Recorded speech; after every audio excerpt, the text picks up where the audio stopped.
На 3 дні місто Скадовськ перетворилось на центр музичної феєрії країни, адже тут проходив 17-й всеукраїнський благодійний фестиваль «Чорноморські ігри». Він подарував усім учасникам заходу і жителям, і численним гостям міста справжню казку на березі Чорного моря. Фестиваль є наймасштабнішим та найпрестижнішим дитячим фестивалем України, у якому беруть участь талановиті діти з усіх куточків країни віком від 6 до 16 років. Сцена на набережній міста, потужний звук, талановиті діти і популярні українські виконавці, музика та неймовірні враження.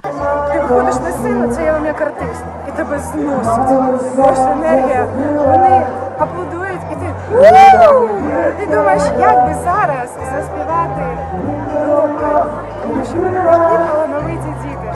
Головна подія фестивалю – вокальний конкурс, на який цього року подали заявки більше 600 учасників. З них до півфіналу пройшло 46 вокалістів та груп, які змагалися за звання кращого. Перед членами професійного журі стояла непроста задача, адже дітки усі талановиті, артистичні та яскраві.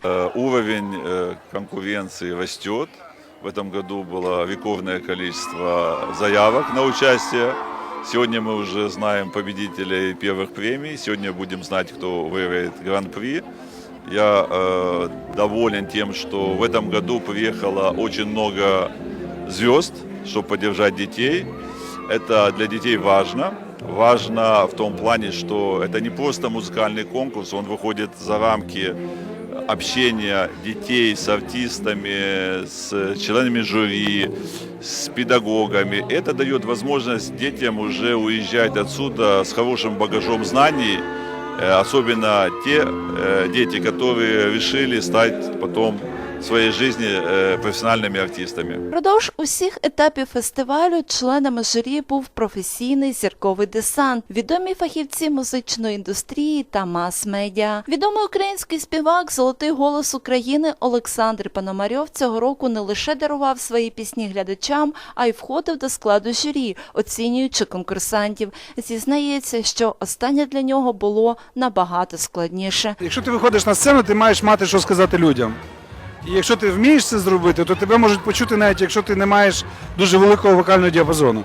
Але якщо в тебе є вокальний діапазон, який ти розвинув, і Боженька тобі його дав, то тобі є більше фарб для того, щоб показати і донести те, що ти хочеш зі сцени сказати. Для мене дуже важливий критерій на таких вокальних конкурсах – саме вокал.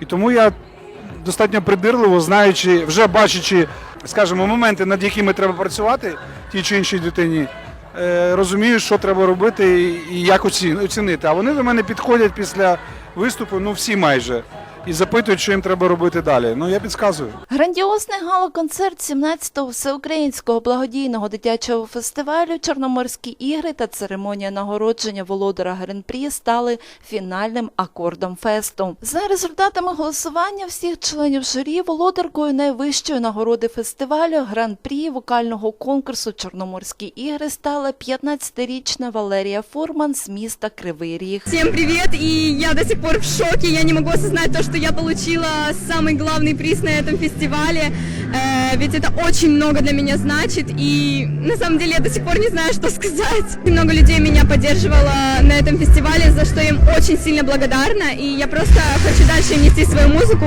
и вот так думала, потому что все, что я думала, все, о чем я думала на этом конкурсе, это о главном призе, и вот он у меня в руках. Усі суперфіналісти Чорноморських ігор 2019 були нагороджені відзнакою фестивалю «Золотим дельфіном» та спеціальними призами від членів журі та партнерів фестивалю. Протягом 3 днів гості та учасники фестивалю мали змогу насолодитися співом улюблених українських виконавців. 17-й фестиваль «Чорноморські ігри» завершився, а казка на березі Чорного моря триває. І Скадовськ знову гостинно зустріне усіх гостей та учасників фестивалю вже у наступному році.